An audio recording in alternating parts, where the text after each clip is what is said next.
सास का सच। निशा की सास अंधी थी, वो ठीक से देख नहीं सकती थी, लेकिन शादी के बाद माँ जी खाना खा लीजिए, और हाँ मैं आपको दवाई दे रही हूँ, वो भी खा लीजिए। नहीं नहीं बेटा, तू बस खाना बना ले, मुझे अंदाजा है मैं खुद ही खा लूंगी सब कुछ। रोज सुबह निशा की सास की आदत थी। निशा बेटा, सब्जी दे दे, मैं काट देती हूँ। अरे नहीं नहीं माँ जी, आपको चाकू लग सकता है। नहीं नहीं बहू, मुझे अंदाजा है कि कैसे काटना है, काफी वक्त से कर रही हूँ ना मैं। वैसे भी डॉक्टर ने कहा है कि थोड़ा बहुत काम करना जरूरी होता है। माँ जी, डॉक्टर ने कहा है तो दे देती हूँ आपको, लेकिन मेरा मन नहीं मान रहा। अरे बहू, काम नहीं करूँगी तो कैसे चलेगा, बिल्कुल ही अपाहिज हो जाऊंगी। निशा सास को वो जो काम बोलती वो करने दे देती है। एक दिन निशा की सहेली का फोन आता है। सास सुन रही होती है कि वो किसी से बात कर रही है। क्या हो गया रमा, हमेशा परेशान से ही क्यों रहती हो? आ जाओ ना कभी मेरे घर पर। अरे नहीं रे, तुझे परेशान नहीं करना चाहती हूँ।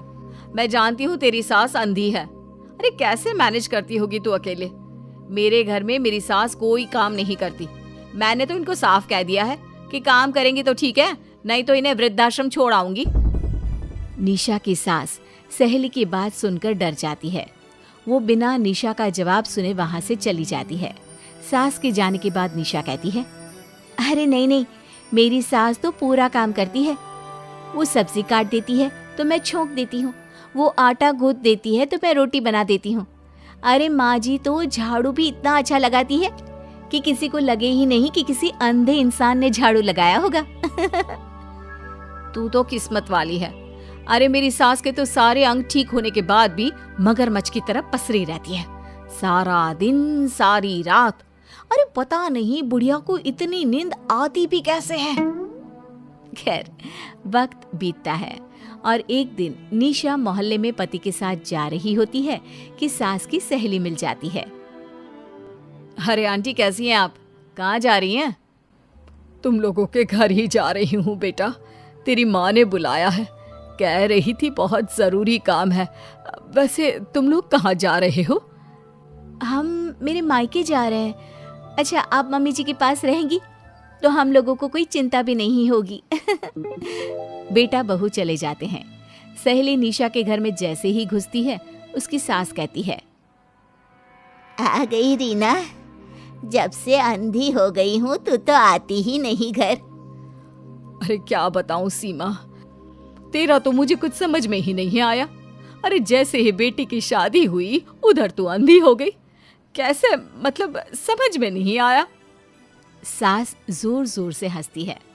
अरे पागल हो गई है क्या? किसी अच्छे डॉक्टर को दिखाना, ठीक हो जाएगी। मन नहीं करता क्या दुनिया देखने का? कल को पोता पोती होंगे, उन्हें कौन खिलाएगा? तेरी भी तो बहू आई है, तेरे भी तो बेटे को बच्चा हुआ, कितना खिला लिया तूने। अरे हमारी तो किस्मत ही फूटी थी। लड़की की पहले दिन से ही डिमांड थी कि सास ससुर के साथ नहीं रहना, चाहे जो हो जाए। अब बोल क्या करती मैं? फिर क्या कर लिया तूने? दोनों आंखें होने के बाद भी परेशान ही है ना? हाँ, पर चल कम से कम दुनिया देख तो रही हूँ ना, तेरी तरह अंधी तो नहीं हो गई। निशा की सास शांत हो जाती है। उनकी आंख से आंसू गिरने लगते हैं। अरे अरे रो मत, क्यों रो रही है? वैसे भी दुनिया में ऐसा कुछ नहीं है कि जो देखा जाए। चालाक बहुएं और ऊपर से वो बेटे जिन्हें बचपन से सीने से चिपका कर पाला, वो भी बीवियों के कहने पर माँ से लड़ पड़ते हैं। तेरी गुलाबी रंग की साड़ी बहुत अच्छी लग रही है, और ये जो चश्मे का फ्रेम है ना, जच रहा है तुझ पर। सहेली शांत हो जाती है। मतलब तू अंधी नहीं है, तू देख सकती है। हाँ, तू मेरी सबसे खास सहेली है, इसलिए बता रही हूँ। मैं ठीक हूँ, बिल्कुल ठीक। अरे तो फिर अंधी होने का नाटक क्यों कर रही है? दुनिया देख ली है मैंने, देखा है मैंने कैसे सास को देखकर बहुएं रंग बदलती है। मैं अपने बेटे के बिना नहीं रह सकती, पति का साया तो पहले ही उठ गया, बेटे को बहू ले गई तो क्या करूँगी।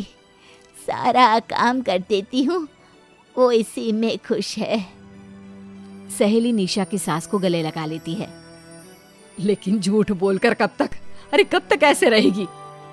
थोड़ी ही देर में बाहर से बेटा बहू के आने की आवाज आती है। बस चुप कर, जो मैं कर रही हूँ बस साथ दे मेरा, नहीं तो। बहू घर पर आती है। सामने 2 कप में चाय, शादी के एल्बम और कुछ खाने पीने का सामान रखा था। माँ जी, कुछ खाया आपने? खाना क्या है बहू, बस चाय पी है। सब्जी दे दे, मैं काट देती हूँ, रात के खाने की तैयारी हो जाएगी। अरे नहीं माँ जी, मैं खाना बना लूंगी, आप आंटी के साथ बैठिए ना। बहू सारा खाना बनाकर सास को आवाज देती है और सभी बैठकर खाना खाते हैं। माँ जी, ये लीजिए, कटहल खा लीजिए, ये कह रहे थे कि आपको बहुत पसंद है। हाँ हाँ, ला दे। बहू सास को रोटी का डिब्बा पकड़ाती है, लेकिन सास नहीं पकड़ती। वो कटहल देना बहू। बहू जल्दी से सास को कटहल दे देती है। अगले रोज फिर सास झाड़ू लगा रही होती है कि बहू कहती है, माँ जी, आप ठीक से झाड़ू नहीं लगा रही, पीछे देखिए कितना सारा कचरा फैला हुआ है, लाइए मैं लगा देती हूँ। सास डर जाती है और पीछे देखती है। कहाँ बहू? अरे कहीं तो नहीं है कचरा, देख। नहीं माँ जी, आप देख नहीं सकती ना, इसलिए आपको नहीं दिखा। बहू सास से झाड़ू लेकर सारे घर में झाड़ू लगा देती है। सास अब जो काम करने जाती, बहू उनसे छीन लेती। क्या बात है बहू, आजकल तुम मुझे कोई काम क्यों नहीं करने देती? माँ जी, काम ही क्या है, हम 3 लोगों के लिए खाना और 2 कमरे की घर की सफाई, ये तो मैं आसानी से कर सकती हूँ। सास को समझ में नहीं आता कि आखिर बहू ऐसा क्यों बोल रही है। वो कुछ दिनों तक सब देखती है और फिर एक दिन बहू की सहेली आती है। अरे रमा, क्या बात है, कैसे आना हुआ? बैठ, मैं चाय लाती हूँ। अरे नहीं नहीं निशा, तू सहेली से बात कर, मैं ले आती हूँ चाय। वाह, क्या बात है, तेरी सास को आंख से दिख भी नहीं रहा, लेकिन चाय बनाने को तैयार। और एक मेरी वाली है, हाथ पैर हिलाने की भी पैसे लेती है। वैसे यार आज मैं रिलैक्स हूँ, छोड़ आई मैं उन्हें वृद्धाश्रम। सास डर जाती है और अंदर से चाय बनाकर ले आती है, लेकिन डर के मारे सास के हाथ से चाय की ट्रे गिर जाती है। बहू की सहेली बोल पड़ती है, अरे कुछ काम होता नहीं है तो करती क्यों है बुढ़िया, एहसान दिखाने के लिए? अरे मैं तो कहती हूँ तू भी इस अंधी को वहीं छोड़ा। नहीं नहीं निशा बहू, मुझे माफ कर दे, गलती से ट्रे गिर गई, मैं सारा काम करूँगी, बस मुझे मेरे बेटे से अलग ना कर, मैं नहीं रह पाऊंगी उसे देखे बिना। बस माँ, यही सुनना था। आप देख सकती हैं, फिर भी डर के मारे जो नाटक आपने अंधी होने का खेला, मैं उसे खत्म करना चाहती थी। माँ जी, आप घर की बड़ी हैं, मेरे पति की माँ है, मेरे लिए आपकी जगह भगवान से कम नहीं। आप अंधी नहीं भी होंगी तो भी मैं कभी भी आपको खुद से दूर नहीं करूंगी। माँ जी, मेरा विश्वास रखिए।